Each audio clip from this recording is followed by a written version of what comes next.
Et la Bible parle de l'esprit des hommes justes devenus parfaits. Qu'est-ce que l'esprit des hommes justes devenus parfaits? Qu'est-ce que l'esprit d'Élie? Où est l'esprit de Catherine Kuhlman? Où est l'esprit de Smith Wigglesworth? Où est l'esprit de William Branham? Où est l'esprit de Paul? L'apôtre Paul a simplifié son esprit, comme sa foi qu'il a gardée. Il dit, j'ai combattu le bon combat de la foi, et j'ai fini ma course, et j'ai gardé la foi. Je ne quitterai pas avec la foi. C'est ça l'esprit de Paul, qui rôde encore dans l'atmosphère. Qu'est-ce que l'esprit de Paul?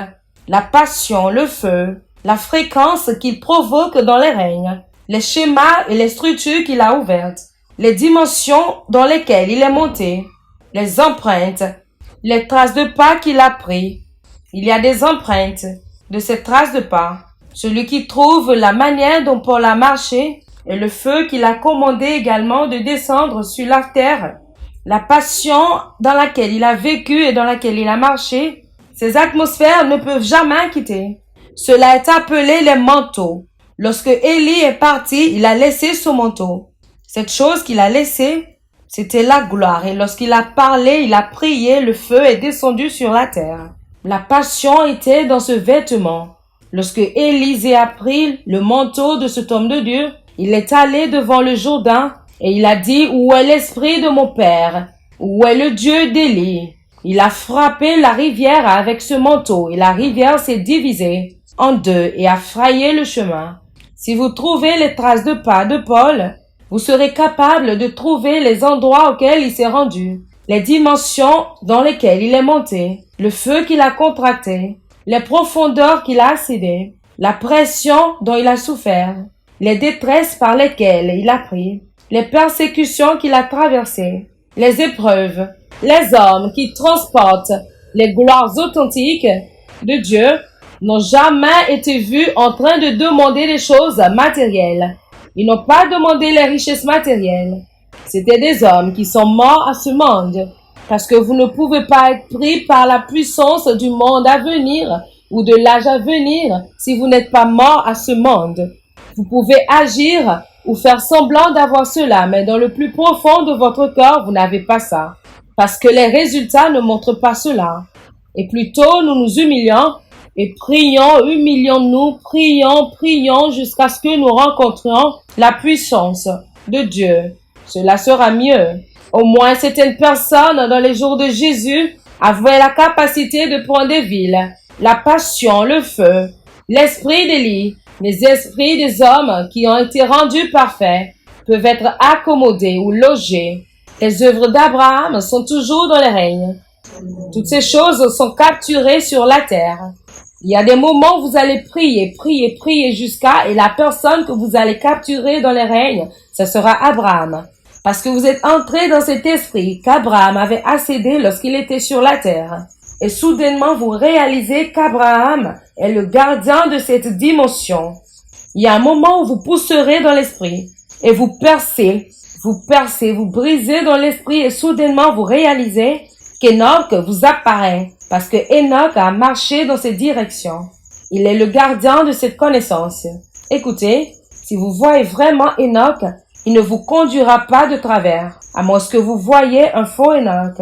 Alors n'ayez pas peur de capturer les gardiens des réalités célestes, parce que Enoch appartient à Yahvé pour toujours, et il ne peut jamais dire des choses qui sont contraires à Yahvé. Comment savoir que l'esprit que vous avez vu, ou l'esprit avec lequel vous avez eu la rencontre est un esprit de Dieu? C'est lorsque les choses que ces esprits disent sont en harmonie avec les Écritures. Lorsque Jean le Baptiste, par la vertu des détresses de la terre, par sa capacité de demeurer dans les déserts, tous les jours de sa vie, mangeant seulement des sauterelles, il a ascendé et capturé, il a accédé et capturé l'esprit d'Élie. Comment est-ce que je le sais? Il a vécu de la même manière qu'Élie. Le gardien de ce style de vie l'a possédé. Fils de Dieu, vous pouvez accommoder ou loger un esprit des hommes justes qui ont été rendus parfaits, sans savoir. Alors, comment est-ce que je le sais? Lorsque le roi a envoyé son serviteur pour aller consulter Jean le Baptiste, pour lui demander qui es-tu, et lorsque ce serviteur est venu, il a dit Jean, qui es-tu? Es-tu Moïse? Il a dit non. Es-tu Élie? Il a encore dit non.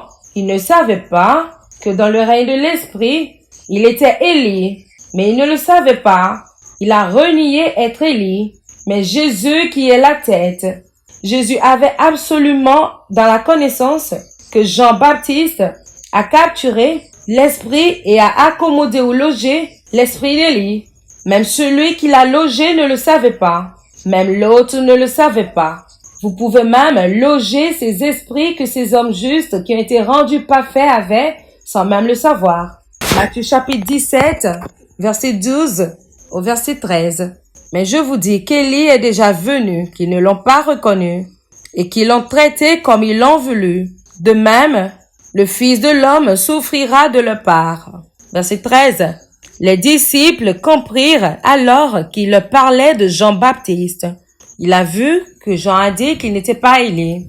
Il n'a jamais su qu'il était Élie, parce qu'il était un vase préparé pour loger l'esprit d'Élie. L'esprit d'Élie, on avait besoin de l'esprit d'Élie dans cette personne qui viendra annoncer la venue de Christ. Alors pourquoi est-ce qu'on avait besoin de l'esprit pour la manifestation des fils de Dieu?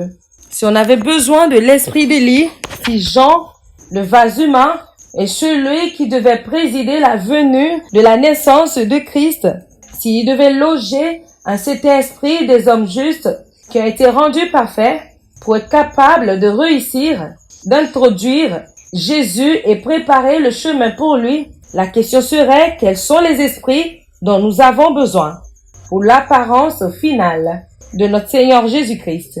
L'esprit des pères sont accrochés dans les atmosphères. Combien de personnes ont capturé cet esprit de Kathryn Kuhlman?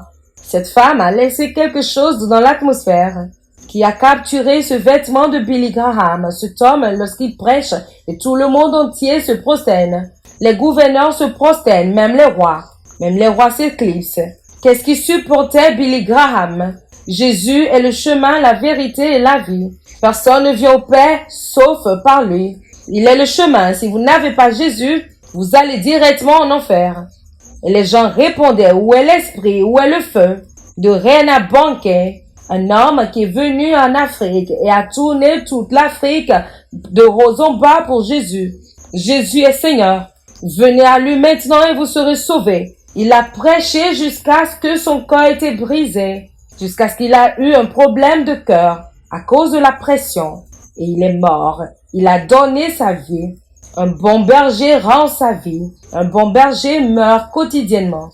Il a traversé les nations, voyagé de pays en pays. Et toute sa vie a été vécue sur le champ de moisson, jusqu'à ce qu'il a rendu ce vase. Où est l'esprit de Reinhard Bonnke? Est-ce que cet esprit, pendant que vous forniquez, vous commérez, vous faites des choses bizarres? Écoutez, lorsque vous percez dans un règne, Dieu ouvrira le monde pour vous. Billy Graham n'a pas eu accès aux nations par hasard ou par accident. Il a ouvert les portes aux nations pour lui. Dieu lui a ouvert les portes pour les nations. L'évêque Brady a dit, « Jusqu'où puis-je t'emmener avant que je ne te perde? J'aimerais t'amener très haut. Mais est-ce que tu peux gérer les séductions, les gloires et les puissances de la hauteur de ma gloire? Parce que 90% des personnes à qui je les ai données m'ont trahi. Ils ont commis ces péchés d'impudicité avec des femmes. Ils ne peuvent pas gérer le plaisir que la gloire apporte, la séduction. On vous donne un petit cadeau et c'est votre fin. Combien loin ou jusqu'où puis-je t'amener avant que je te perde? J'aimerais te donner ma gloire. Tu pries pour ma gloire. Et si je te la donne, est-ce que tu peux gérer les attaques? Pourras-tu gérer les attaques que ma gloire attire?